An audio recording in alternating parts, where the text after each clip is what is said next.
Hello, ladies and gentlemen. Uh, I've decided to make this video today because, well, to make a long story short, um, I've been really disappointed with the mainstream media's coverage, or should I say, lack of coverage, on the protests in Wisconsin. So, anyways, I am here today to inform you of some of the little facts that the mainstream media has perhaps forgotten to tell you about the Wisconsin protests. First off, I'd like to. I'm referring to my handy dandy little list here. My first point is that I would like to make is that about maybe 2 weeks ago, I think, the Wisconsin Capitol actually blocked a pro-union website. And so basically, what was happening was that this pro-union website called www.defendwisconsin.com was being used by protesters inside the Capitol at that time in order to, get information on the rallies and build some support. And then, well, to make a long story short, on February 21st slash February 22nd, if you had tried to access this pro-union website from the Capitol, you would have received this nice little error message, making it so that you basically couldn't use this website to spread your information. So, what can I say? So much for net neutrality. Okay, so my second point is that maybe a week or a week and a half ago or so, Scott Walker ordered the protesters to be barred from entering the Capitol. Now, some of you may have perhaps already heard about this, but first of all, let me say that this isn't really legal, I think, for Scott Walker to do, because technically speaking, the Capitol is supposed to be a public building and not his private property. But anyways, I'm digressing a little bit. The one thing I really want to mention right now is that some people, certain people, were still being allowed to enter the Capitol at this time.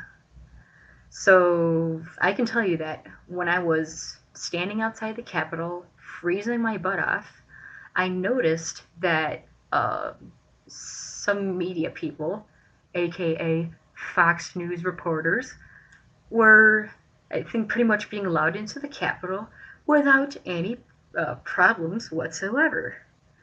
So I guess the moral of this story is, if you're on Scott Walker's good side, you can get unlimited access to the Capitol. But if you're on his bad side, then nope, no access for you.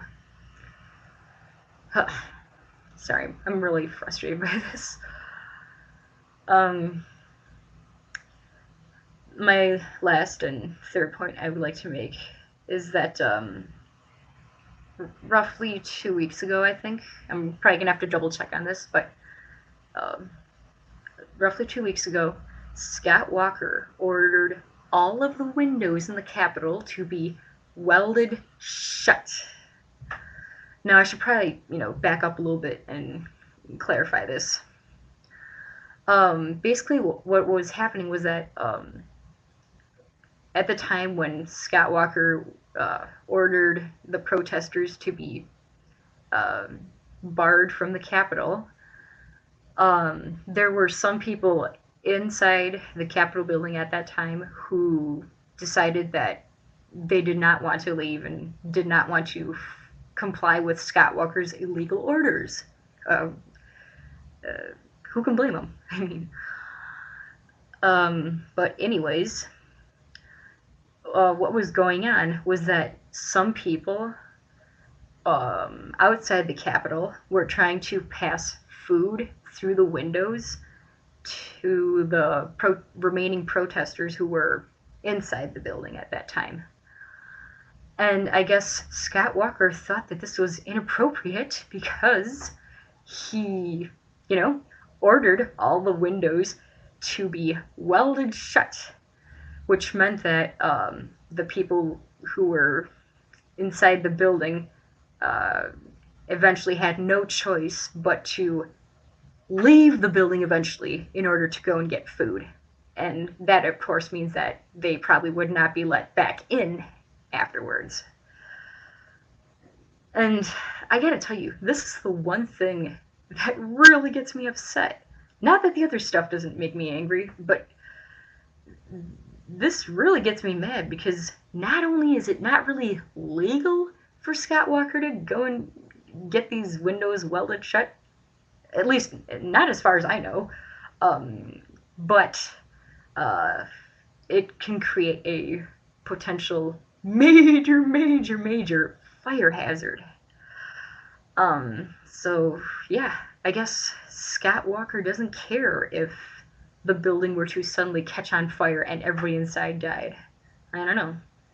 I personally think this guy is, like, seriously begging for a lawsuit to happen.